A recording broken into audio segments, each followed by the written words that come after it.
Today ఇంకో comment వచ్చేసి pharma course చేస్తే కెరీర్ ఆప్షన్ ఏ విధంగా ఉంటుంది మేడం, ఒక వీడియో చేయండి, ఒక వీడియో రూపంలో ఎక్స్ప్లెయిన్ చేయండి అనేసి మీరు కామెంట్ సెక్షన్లో కామెంట్ చేశారు కదా. టుడే టాపిక్ వచ్చేసి pharma course career options in India. టాపిక్లోకి వెళ్దాం. అంతకంటే ముందు first time channel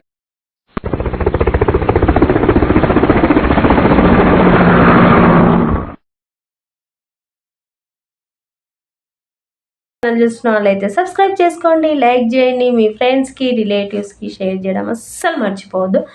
compulsory share చేయండి. నేను ఆల్రెడీ ఇంతకుముందుకు వీడియో చేసిన అబ్రాడ్లో ఎలాంటి కెరియర్ ఆప్షన్స్ ఉంటాయి అనేసి, నెక్స్ట్ నేను అది కూడా చేస్తాను. ఇప్పుడు మన ఇండియాలో అయితే ఎలాంటి కెరియర్ ఆప్షన్స్ ఉంటాయి, ఫార్మా కోర్స్ చేసిన తర్వాత కెరీర్ ఏ విధంగా ఉంటుంది అని మనం ఇప్పుడు డిస్కస్ చేద్దాం.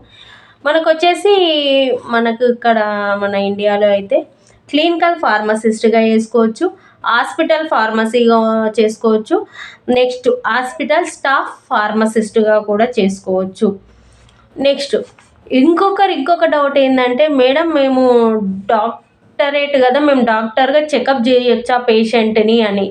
అది మీకు ఆ రైట్స్ ఉండవు. మీరు ఓన్లీ డాక్టర్ చేసేది ఉండదు. మీరు clinical pharmacist, only clinical pharmacist మాత్రమే, హాస్పిటల్ స్టాఫ్ ఫార్మసీ మాత్రమే. మీరు డాక్టర్ అంటే డాక్టర్గా ఒక పేషెంట్ని మీరు మన ఇండియాలో అయితే మీరు చెక్ చేసే రైట్స్ ఉండవు. అవి మనకి ఏంది అనేసి మనకి ఇక్కడ స్క్రీన్ మీద వస్తుంది. దాన్ని నేను 1 by 1 మీకు ఎక్స్ప్లెయిన్ చేస్తాను స్క్రీన్ మీద. అది మనం ఇప్పుడు చూద్దాం. క్లినికల్ ఫార్మసిస్ట్ గాను, హాస్పిటల్ ఫార్మసీ డైరెక్టర్ గాను, హాస్పిటల్ స్టాఫ్ ఫార్మసిస్ట్ గాను వర్క్ చేసుకోవచ్చు అనమాట. అయితే మీరు అడిగారు కదా ఏది అనేసి. నెక్స్ట్ ఓన్లీ ఫార్మసీకి రిలేటెడ్ అంటే pharmaco vigilance, clinical data management, medical writing, drug inspection, ఇక మనము ఓన్లీ ఫార్మసీ రిలేటెడ్ అంటే ఇవి చేసుకోవచ్చు అనమాట. మెడికల్ రైటింగ్ అంటే అందరు తెలుసు, క్లినికల్ డేటా మేనేజ్మెంట్ అంటే తెలుసు, ఫార్మకో విజిలెన్స్ అంటే కూడా ఫార్మసీ వాళ్ళకి అందరు తెలుసు. అది గుడ్ ఫ్యూచర్ ఉంటుంది కదా అంటే ఉంటుందండి, ఎందుకు ఉండదు. ఇదిగో మనకు రిటైల్ ఫార్మసిస్ట్ గాను, న్యూట్రియంట్ గాను, లెక్చరర్గా కూడా చేసుకోవచ్చు అనమాట. వీళ్ళకు ఏ పోస్టింగ్కి ఎంత అంటే ఏ కేటగిరీలో ఉంటే, క్లినికల్ ఫార్మసిస్ట్గా అయితే 3.4 lakhs కంటే ఎక్కువనే ఉంటుంది. మెడికల్ రైటర్ కంటే పర్ యానం అండి ఇది. ఫార్మసిస్ట్ కంటే 2.3.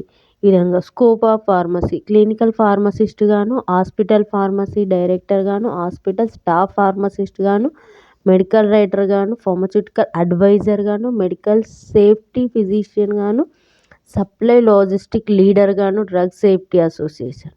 గవర్నమెంట్ దాంట్లో అయితేనేమో ఈ విధంగా government hospitals, pharmacovigilance, staff selection commission, సిఆర్పిఎఫ్లో ఉంటాయి కదా గవర్నమెంట్ కాలేజెస్, యూనివర్సిటీలలో, స్పోర్ట్స్ అథారిటీస్ ఇండియాకు ఉంటాయి కదా, అట్లాంటి గవర్నమెంట్ ఏజెన్సీ సంబంధించింది ఈ విధంగా.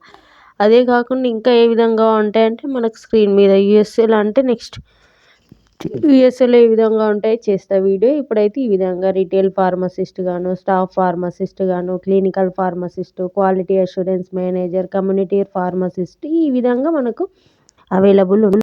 డైరెక్టర్ అని ఆల్రెడీ చెప్పుకున్నాం కదా, రెగ్యులేటరీ మేనేజర్ గాను, ఇలాంటి టైప్ ఆఫ్ కెరీర్ ఆప్షన్స్ ఉంటాయి. ఫార్మా కోర్స్ చేస్తే చాలామంది ఆపర్చునిటీస్ ఉండవు, ఎట్లా ఉంటాయి అని కూడా తెలియదు చాలామందికి. అలాంటి వాళ్ళ కోసము ఇట్లా మనకు చెప్తే ఏంటంటే వాళ్ళకి అర్థమవుతాయి ఈ టైప్ ఆఫ్ ఉంటాయి అనేసి. చాలామంది ఏంటంటే ఓన్లీ క్లినికల్ డేటా అంటారు, అలా కాకుండా ఈ టైప్స్ ఉంటాయి అనేసి ఈరోజు వీడియో చేయడం జరిగింది. మీకు నచ్చింది అనుకుంటున్నాను. నచ్చితే లైక్ చేయడం మర్చిపోకండి, మీ ఫ్రెండ్స్కి రిలేటివ్స్కి షేర్ చేయండి. Thanks for watching our channel. Thank you so much.